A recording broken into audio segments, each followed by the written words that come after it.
Êxodo 12, os primeiros 14 versículos, é o relato do que nós conhecemos ser a primeira Páscoa que foi celebrada. E não só a primeira, mas o momento quando ela foi instituída. Então é um texto importante, é um texto que guiará a nossa meditação nesta manhã. Êxodo capítulo 12, nós lemos assim: O Senhor disse a Moisés e a Arão na terra do Egito: Este mês será para vocês o principal dos meses e será o primeiro mês do ano. Falem a toda a congregação de Israel dizendo: No dia 10 deste mês, cada um tomará para si um cordeiro, segundo a casa dos pais, um cordeiro para cada família. Mas se a família for pequena para o cordeiro, então o chefe da família convidará o seu vizinho mais próximo, conforme o número de pessoas, conforme o que cada um puder comer. Por aí vocês calcularão quantos são necessários para o cordeiro. O cordeiro será sem defeito, macho, de 1 ano, podendo também ser um cabrito. Vocês guardarão o cordeiro até o 14º dia deste mês. E todo ajuntamento da congregação de Israel o matará no crepúsculo da tarde. Pegarão um pouco do sangue e o passarão nas 2 ombreiras e na viga superior da porta, nas casas que o comerem. E naquela noite comerão a carne assada no fogo, com os pães sem fermento e as ervas amargas. Não comam do animal nada cru, nem cozido em água, porém assado ao fogo, a cabeça, as pernas e as vísceras. Não deixem nada do cordeiro até pela manhã. E o que, porém, ficar até pela manhã, queimem. E assim, é assim que vocês devem comê-lo, já prontos para viajar, com as sandálias nos pés e o cajado na mão. Comam depressa, é Páscoa do Senhor. Porque naquela noite eu passarei pela terra do Egito, eu passarei na terra do Egito e matarei na terra do Egito todos os primogênitos, tanto das pessoas como dos animais, e executarei juízo sobre todos os deuses do Egito. Eu sou o Senhor. E o sangue será um sinal para indicar as casas que vocês se encontram. E quando eu vir o sangue, passarei por vocês e não haverá entre vocês praga destruidora, quando eu ferir a terra do Egito. E este dia lhes será por memorial, e vocês o celebrarão como festa ao Senhor. De geração em geração, vocês celebrarão este dia por estatuto perpétuo. Até aqui a palavra do Senhor. Vamos orar mais uma vez? Senhor, abra nossos olhos e ensina-nos por meio da Tua palavra. Não somos capazes de entendê-la, precisamos que o Teu Espírito, aquele que inspirou o Teu servo Moisés a registrar aquilo que o Senhor disse a ele, esse mesmo Espírito, ó Deus, traga nesta manhã entendimento, prepare os nossos corações como aquele solo preparado que o Senhor Jesus contou na parábola do semeador. Queremos, ó Deus, ter o nosso coração deste modo nesta manhã, para que a boa semente da Tua palavra não caia de maneira vazia, em vão, em nosso coração. Oramos e pedimos isso em nome de Jesus. Amém.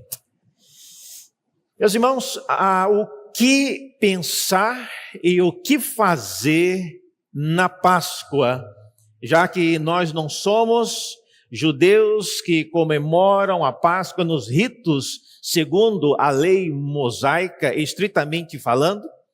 Como é que nós devemos agir e o que é que nós devemos fazer em relação à Páscoa em nossos dias?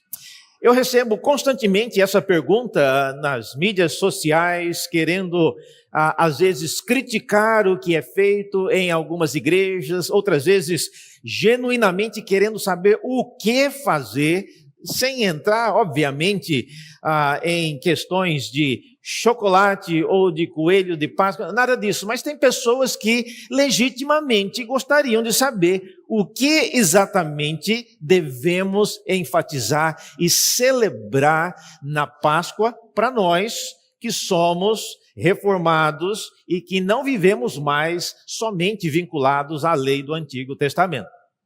Há pessoas, inclusive, que não celebram a Páscoa de jeito nenhum, porque acham uma celebração inapropriada para aqueles que vivem depois da morte e da ressurreição de Cristo. Mas então, o que fazer?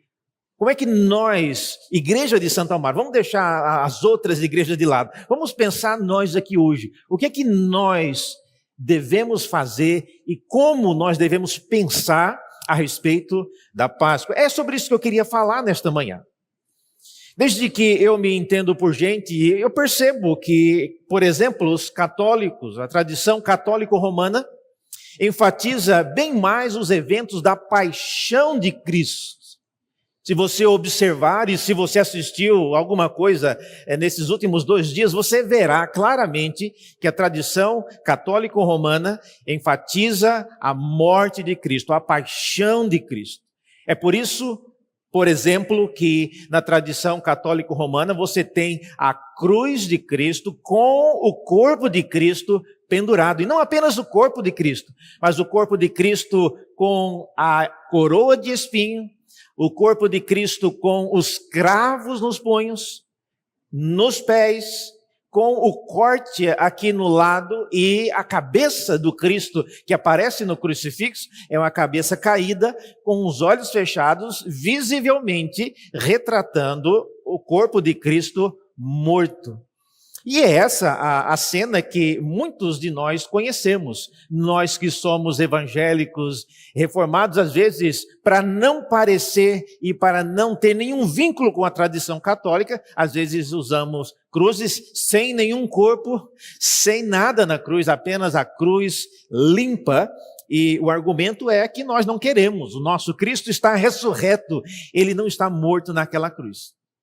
Mas, como eu disse, a tradição católico-romana coloca ênfase na paixão, na morte de Cristo, nos sofrimentos, e é por isso que o corpo pendurado no madeiro traz ainda as marcas, os sinais visíveis daquele sofrimento. Os judeus que usam o Antigo Testamento para determinar o que é que eles farão, eles celebram a Páscoa segundo os rituais do Antigo Testamento. E eles enfatizam, obviamente, o Cordeiro Pascal. Eles enfatizam a comer o pão sem fermento. Eles enfatizam comer na hora correta em que foi dito lá no Antigo Testamento que deveria ser comido. E eles enfatizam o derramamento do sangue do Cordeiro morto no Antigo Testamento.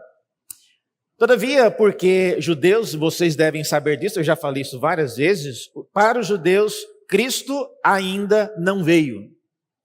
E por causa disso, os judeus não verão um judeu colocando em nada dos aparatos da Páscoa nenhuma referência enfatizando a crucificação, por exemplo. E a razão é óbvia no raciocínio deles. Se Cristo ainda não veio, então não faz sentido associar e vincular a Páscoa com a cruz.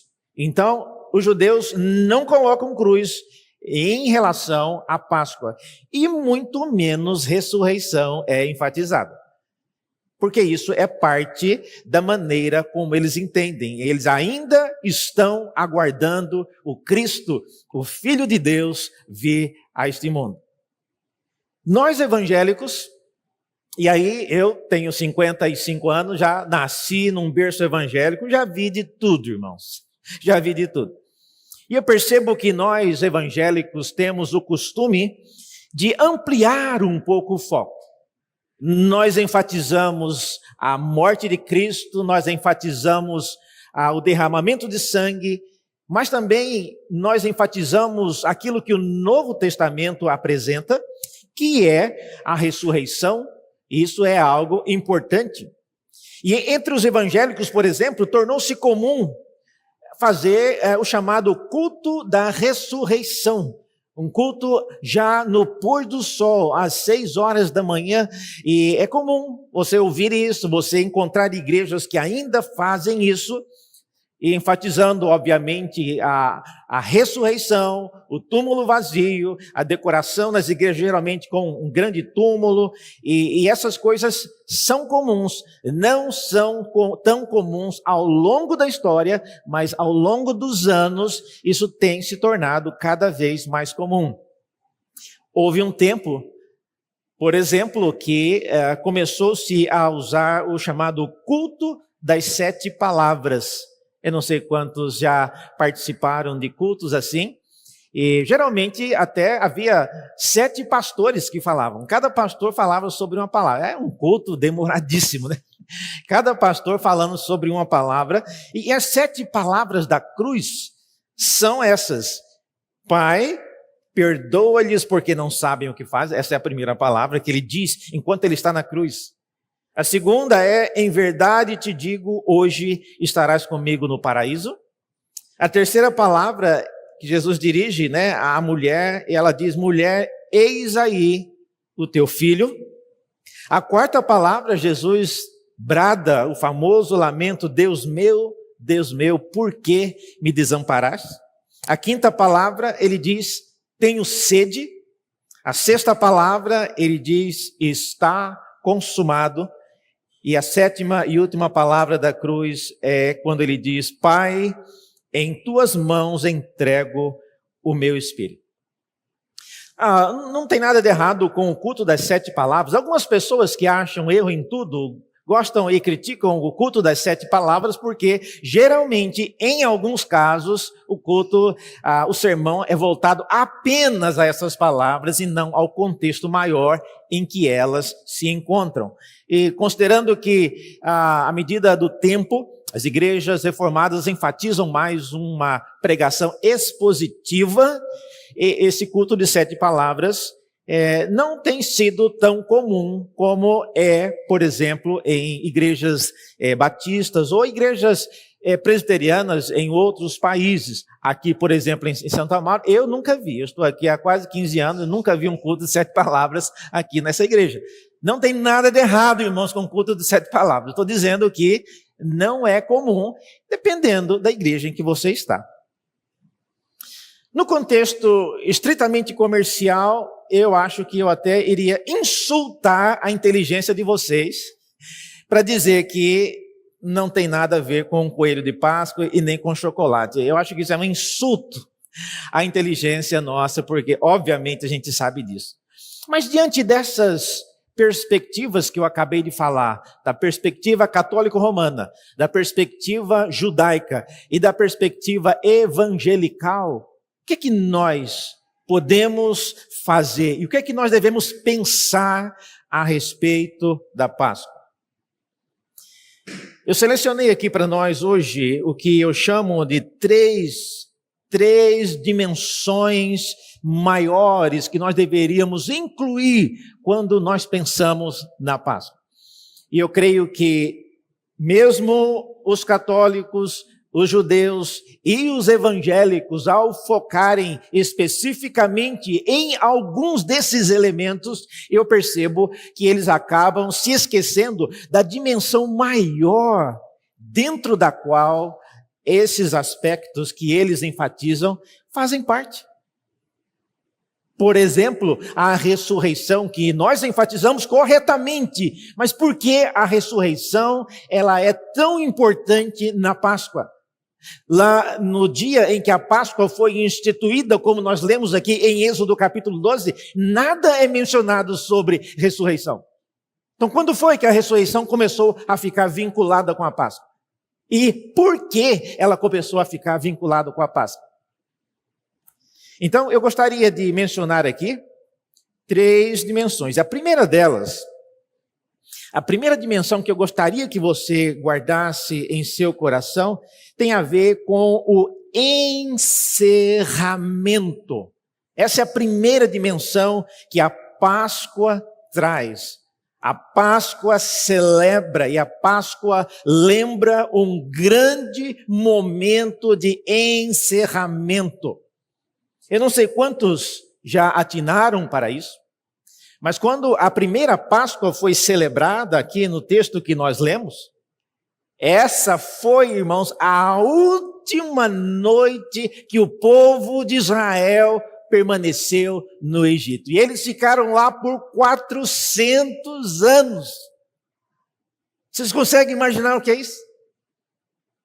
Eu me lembro de quando eu saí da casa em que eu morei com os meus pais, eu nasci, fui amamentado, fui criado, e já depois de, não era tão velho, mas já era, tinha os 18, 19 anos, eu saí pela primeira vez da minha casa e fui sair para estudar.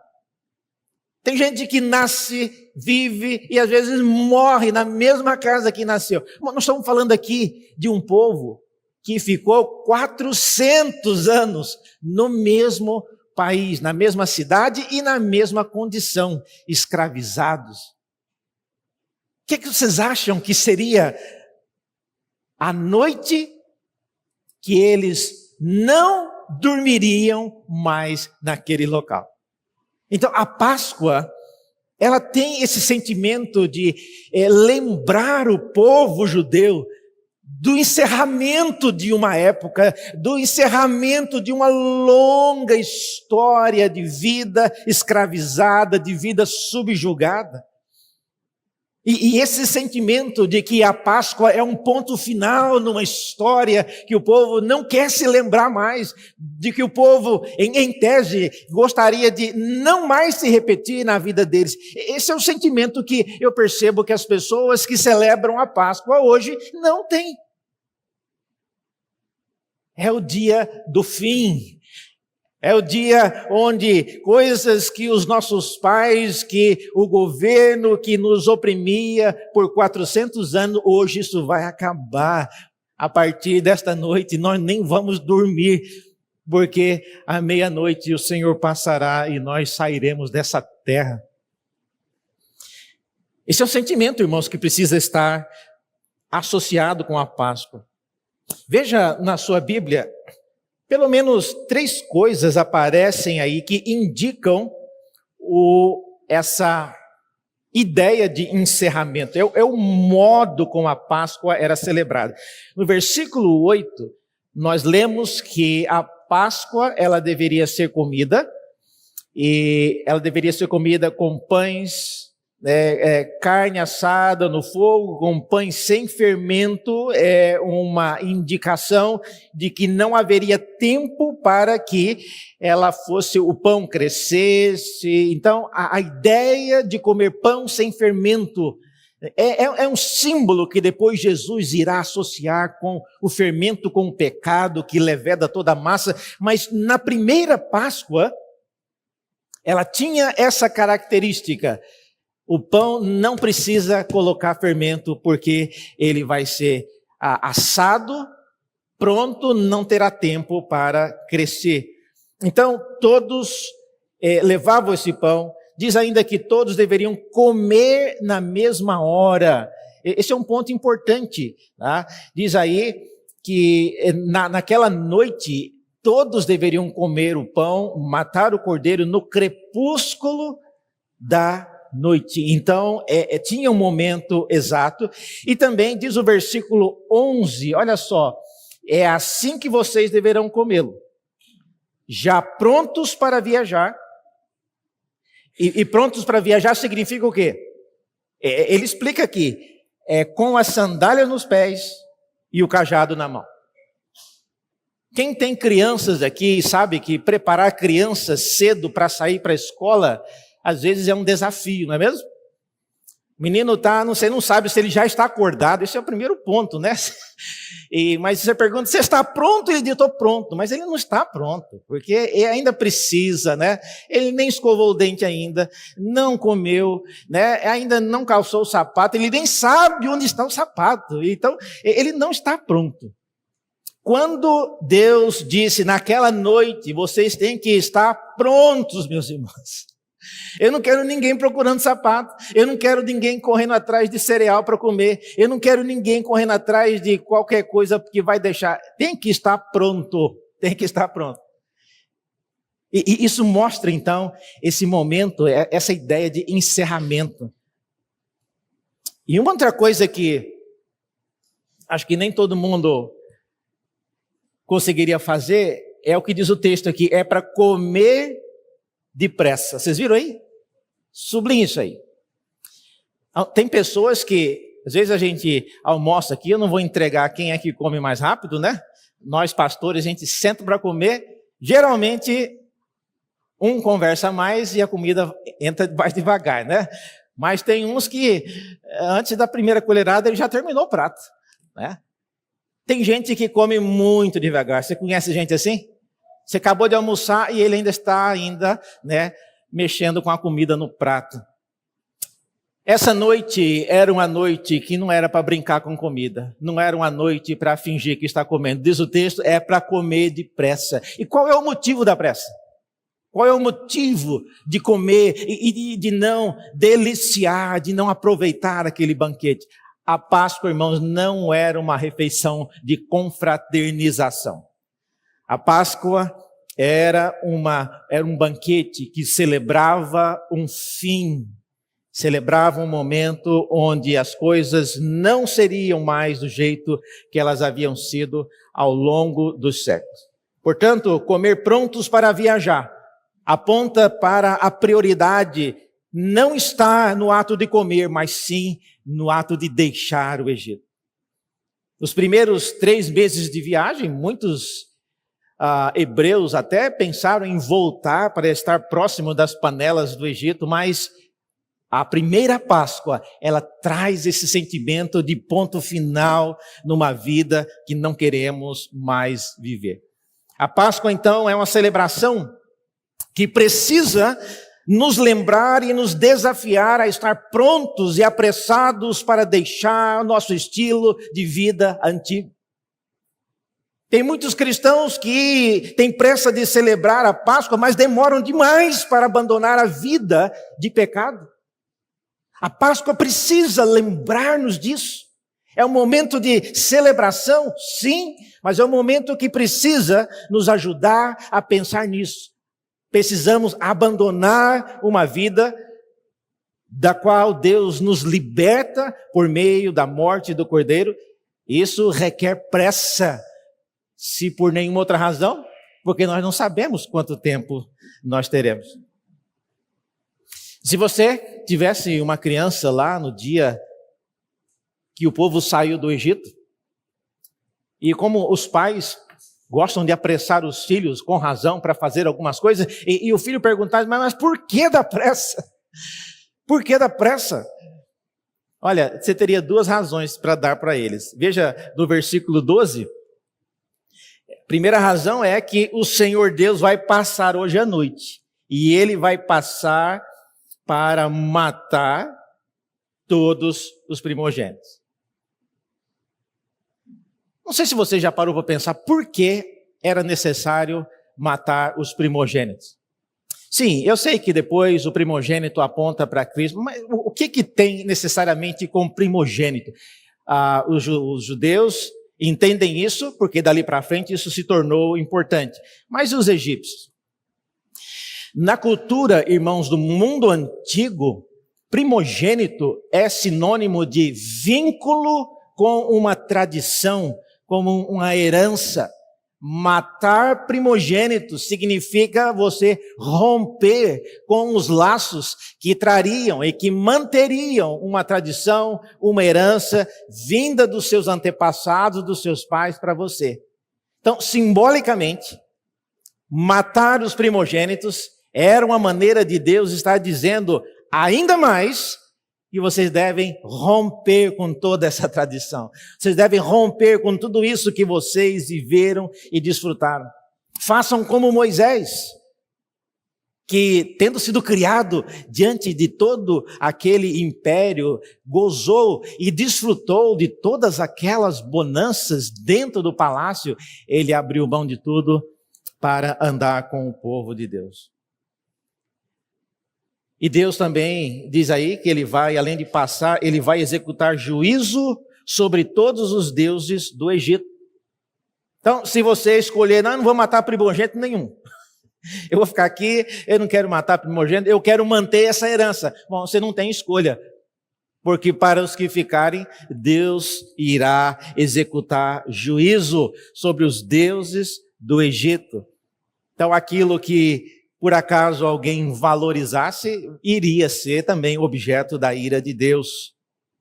Então, essa é uma percepção que eu gostaria que a igreja de Santo Amaro acrescentasse a uma excelente tradição que vocês já têm. Lembremos-nos disso. A Páscoa é um ponto final. E o que é que na sua vida precisa parar de acontecer? Quais são as práticas, quais são os costumes, quais são os vícios, quais são as tentações que já rondeiam a sua vida por tanto tempo e você tem dito que isso tem que parar, use a Páscoa para parar. Esse é o momento propício, porque é o momento também que na história do povo de Deus, o povo parou, o povo abandonou uma vida de 400 anos de servidão. Então, essa é uma dimensão importante da Páscoa, a dimensão de encerramento. Segundo lugar, há uma segunda dimensão que é a dimensão de reconstrução. É isso mesmo. Essa é uma segunda dimensão que eu também não percebo sendo mencionada com frequência entre nós evangélicos. A Páscoa, ela é para ser vista dentro de uma dimensão maior de reconstrução. E ela é uma dimensão geralmente, e eu diria quase que inconscientemente esquecida, tanto pelos judeus como pelos católicos e também por nós. A Páscoa representou, irmãos, uma reestruturação e uma repaginação na vida completa do povo. E olha só, eu não sei se vocês já perceberam isso, mas veja no versículo 2, na Bíblia de vocês é dito que no dia em que eles iriam comemorar a Páscoa, Deus queria que fosse o primeiro mês do ano e o principal mês do ano. Sim, Reverendo, o que é que tem a ver isso com o que o senhor está falando? O que tem a ver é que não era o primeiro mês do ano. Vamos imaginar, no mês de março, e chega Deus, fala para o povo que, olha, esse mês agora vai ser o mês de janeiro. Não é simples você mudar assim o calendário. Mas para o judeu, a Páscoa comemora e celebra uma reestruturação que causou muito transtorno e diferença na vida, no estilo de vida do povo que saiu do Egito. E não é só porque puxou o mês de janeiro para no mês de março. Não é só isso não. Eu já falei na sala aqui de Bíblia e eu falo agora para a igreja toda. Não sei quantos sabem disso. Mas no Egito, o calendário tinha 3 semanas apenas, e cada semana tinha 10 dias, não era de semana de 7 dias, não. De onde que eles tiraram isso? Bom, não sei, não é o caso de explicar isso agora. Mas o fato é que o povo viveu 400 anos dentro desse calendário, com 3 semanas, e cada semana tinha 10 dias.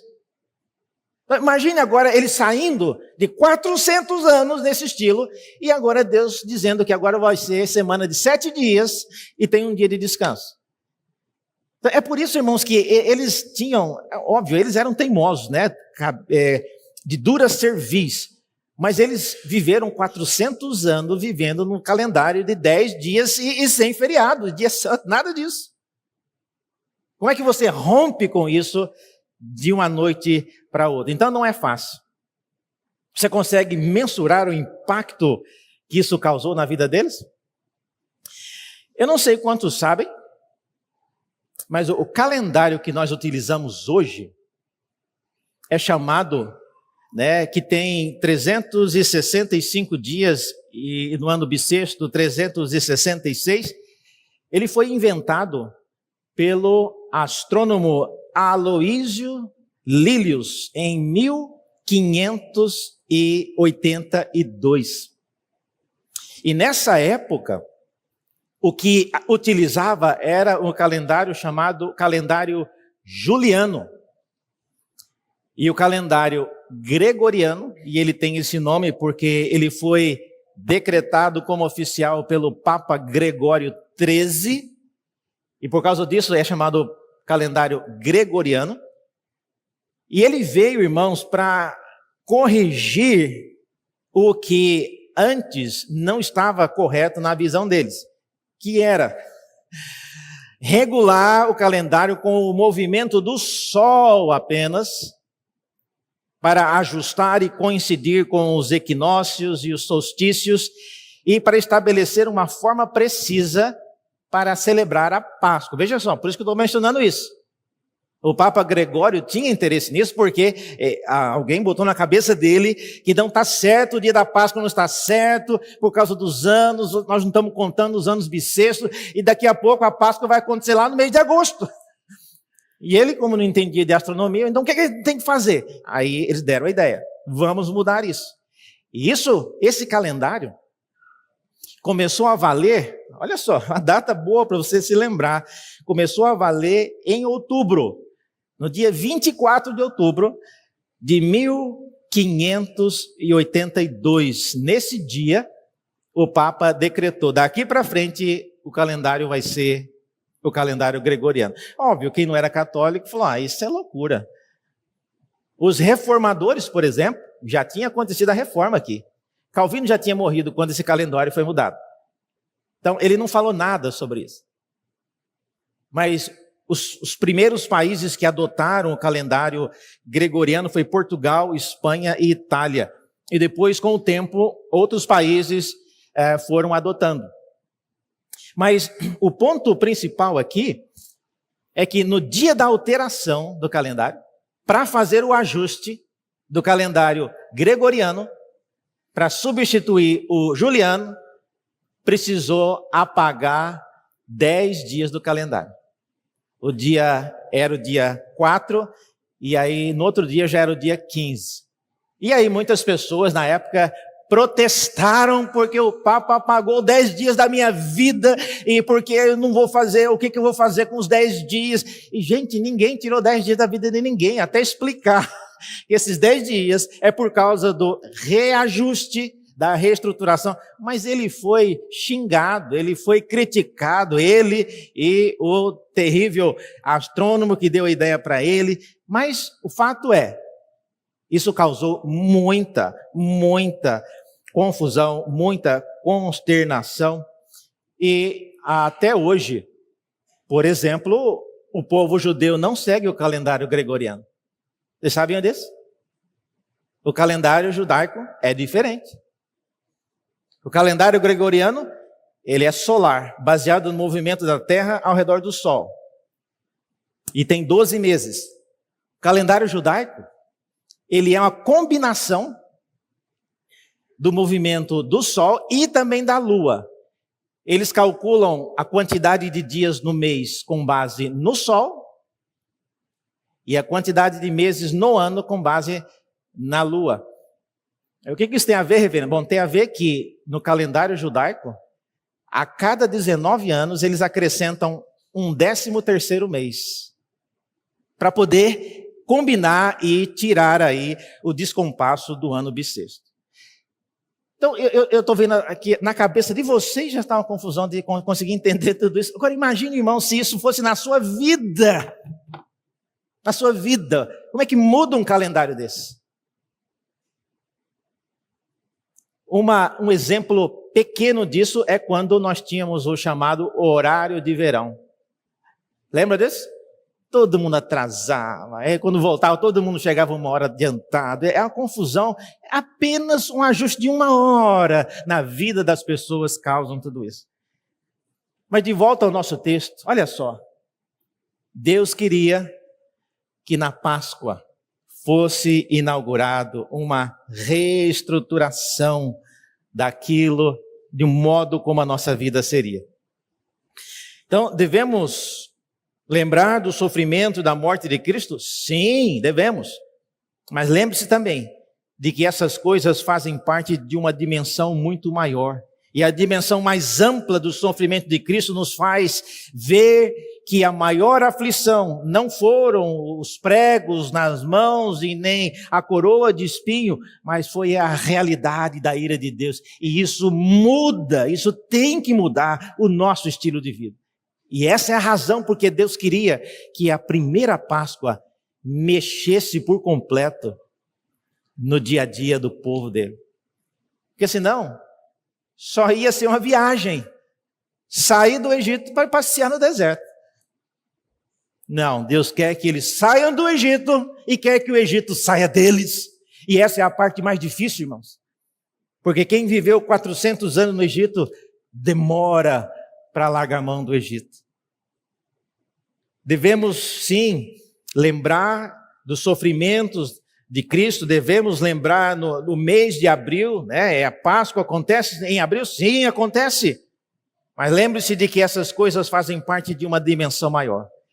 E a dimensão maior da data da Páscoa era de ajudar a nos lembrar de que a nossa vida precisa ser, em alguma medida, reestruturada, balançada. Em terceiro e último lugar, a terceira dimensão que a Páscoa nos apresenta é a dimensão da esperança. Essa é uma dimensão que é mais comum e nós vemos isso no link, na associação que Jesus faz entre a Páscoa e a Santa Ceia. São coisas distintas, mas Jesus, na Páscoa, juntou as duas coisas. Vocês devem se lembrar que quando Jesus chama os seus discípulos, ele chama-os e pede que eles preparem a Páscoa. Ele não fala para preparar a ceia. E durante a celebração da Páscoa é que Jesus começa a fazer alguns comentários, instituindo o que nós conhecemos hoje como a Santa Ceia. Agora pense comigo, irmão, se o Cordeiro Pascal, que já estava lá, assado, pronto para comer, se é ele que representa o corpo de Cristo, por que Cristo tomou um pedaço de pão e disse que este é o meu corpo? Não seria mais natural ele pegar um pedaço do cordeiro e falar que este é o meu corpo?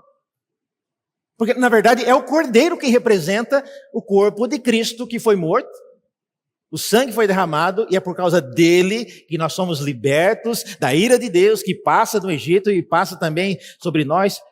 Por que Jesus não pegou um pedaço de carne do cordeiro que já estava lá? Não teria nenhuma dificuldade. E ele já estava, inclusive, comendo o cordeiro. Preste muita atenção no que eu vou dizer.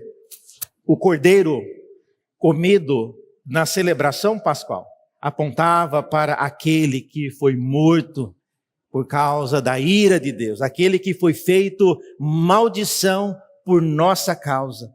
E esse corpo levou sobre si a punição da ira de Deus pelos nossos pecados. Não é esse corpo que nós queremos para nós. E Jesus, sabiamente, durante os seus dias aqui na terra, começou a falar que ele era o pão da vida. E começou a falar que o pão que ele dava é que nos alimenta para a vida eterna. E ele diz, por exemplo, em João capítulo 6, versículo 48, o seguinte, olha só, eu sou o pão da vida. Os pais de vocês comeram o maná no deserto e morreram. E este é o pão que desce do céu, para que todo o que dele comer não pereça. Eu sou, disse Jesus, o pão vivo que desce do céu. Se alguém comer desse pão, viverá eternamente. E o pão que eu darei pela vida do mundo é a minha carne. Aqui, Jesus faz uma distinção muito importante. O cordeiro ali, na Páscoa, representa um corpo que é entregue por causa dos nossos pecados. O pão que nos alimenta para a vida eterna é o próprio Senhor Jesus Cristo. Ou seja, o cordeiro pascal, irmãos, representa o corpo de Cristo que foi entregue para que nós tivéssemos vida. E o pão é aquele que nos alimenta para uma nova vida. E esta é a dimensão da Páscoa que nos traz esperança. É isso, por exemplo, que faz uma grande diferença, porque ressurreição por ressurreição, muita gente ressuscitou. Por Jesus e para as outras pessoas. Paulo ressuscitou pessoas. Eliseu ressuscitou pessoas até morto.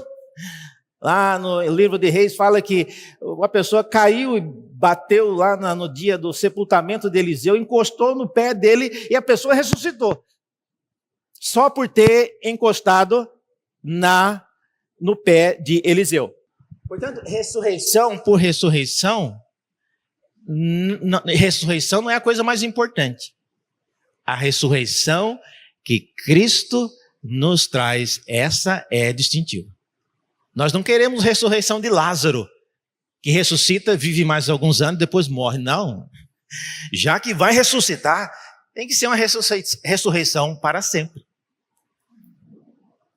E essa vida que nós, quando celebramos na Páscoa, queremos é a ressurreição para um corpo que se alimenta do pão que desce dos céus. E essa é a dimensão, então, que a Páscoa nos traz, a terceira dimensão. A Páscoa, ela foi vinculada à Santa Ceia. E ali Jesus nos disse que os nossos pais comeram do maná que veio também da parte de Deus, mas não viveram para sempre. Mas nós, irmãos, podemos e devemos nos alimentar de Cristo, que é o alimento que nos faz viver eternamente. 3 conclusões, então, que eu queria deixar com vocês. Primeira delas, a nossa Páscoa hoje precisa nos lembrar e nos ajudar a encerrar e abandonar o que já deveríamos ter encerrado há muito tempo. Isso é uma coisa boa de você se lembrar. Se você está ensaiando parar de fazer algumas coisas há muito tempo, olha, aí o momento apropriado é esse. Peça forças a Deus, peça que o seu Espírito, peça que o seu sangue precioso te ajude a colocar um fim em coisas que já deveriam ter encerrado em sua vida.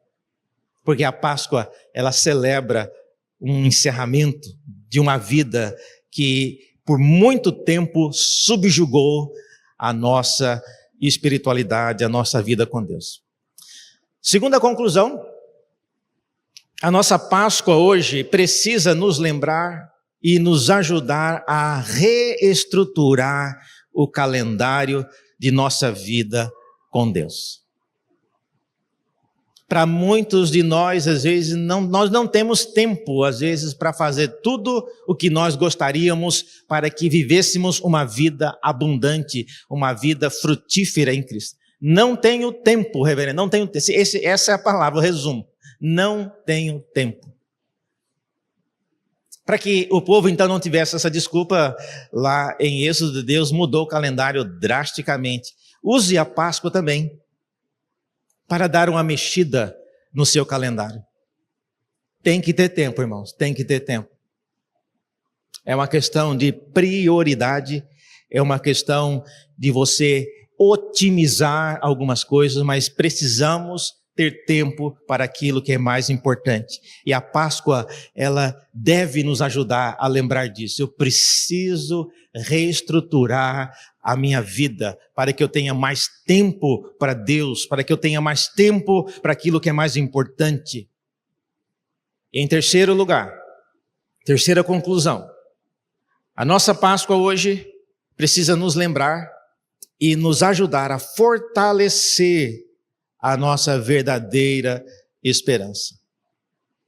Não estamos aqui remediando aquilo que é inevitável. Precisamos saber como nos alimentar da verdadeira esperança. Para que isso aconteça, você precisa conhecer a palavra, você precisa obedecer àquele que fala por meio da palavra, a fim de que você então possa ter a vida que ele prometeu. E isso é uma esperança. Por que é uma esperança? Porque nós vemos pessoas indo e vindo, pessoas nascendo e pessoas morrendo. E a morte vira e mexe, ela ronda as nossas vidas, a vida daqueles que amamos. E em momentos assim, a esperança genuína é aquilo que nos garante a paz. E é isso que a Páscoa celebra, uma esperança genuína, uma esperança de não apenas ressuscitar, mas de viver para sempre. Que Deus abençoe a nossa igreja, no sentido de mexermos nessas três coisas, nessas três novas dimensões. Vamos orar? Senhor, graças te damos pela tua palavra e o modo como ela reestrutura a nossa vida. Ajuda-nos, ó Deus. Somos, por natureza, inclinados a fazer sempre a mesma coisa. Permita que em dias como esses que estamos vivendo, de celebração da crucificação, da morte e da ressurreição do teu Filho Jesus, possamos, ó Deus, atinar, voltar a pensar de maneira mais detida nessas coisas. Pedimos isso em nome dele mesmo, em nome de Jesus. Amém.